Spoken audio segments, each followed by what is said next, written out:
Chef M, sa India ka siguro nag-aral kasi same kayo na wala ng gloves.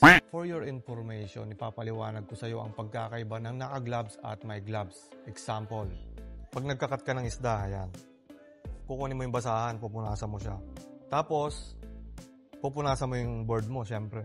Sa tingin mo, malinis na malinis yung basahan mo? Okay. Sharpen mo yung knife. Hawakan mo yung sharpening steel.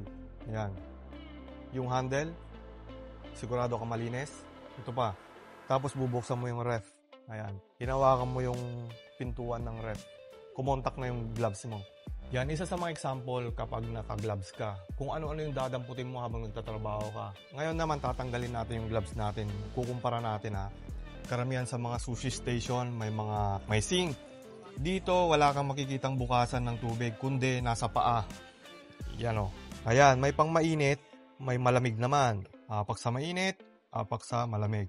Okay, for your information, ang pagsusushi, hindi talaga gumagamit ng gloves. Ayan, ninawakan mo yung rice. Kailangan mo itong basahin. Hugas lagi ng kamay yan. Yan. Kasi dumidikit yung mga kanin sa kamay, laging naghuhugas yan. At meron ding mga sushi restaurant na may mga running water, kagaya ng Zuma. Naka-running water yung mga yan, para lang laging naghuhugas sa kamay. Dito sa Italy, 2 beses na akong umattend ng seminar. HACCP at saka yung ASL na tinatawag nila. ASL, isa sa mga importanteng nangangasiwa sa food safety dito sa Italy, yung ASL na yan. Doon kapag nag-seminar ka, pinapaliwanag nila kung ano yung pagkakaiba ng may gloves at saka walang gloves. So yun nga, akala ng iba, pag naka-gloves ka, malinis na itong tignan. Pero doon ipinapaliwanag nila kung ano yung totoo. Pero dahil nandito ako sa Italy, pag gumagawa ako ng sushi dito sa harap, dito sa Omakase, naka-gloves ako. Kasi tingin ng mga ibang lahi, malinis yung naka-gloves. Pero pagdating sa food safety, mas malinis talaga yung walang gloves. Sinasabi nila yon. So yun guys, pagdating sa sushi, nasa sayo yan kung gusto mo mag-gloves o hindi. Dahil nga nandito ako sa Italy, naka-gloves ako kasi wala naman ako sa Japan.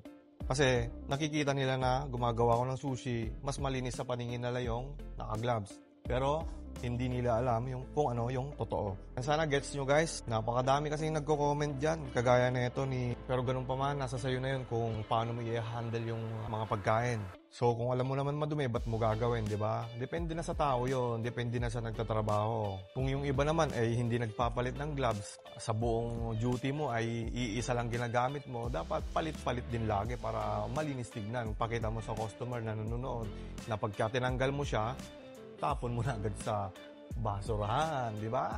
Okay, so ganun lang. Huwag mo lang paulit-ulit na gamitin. Palit-palit din. Ay, mas dugyot tignan yung ganon, di ba? Thank you for watching.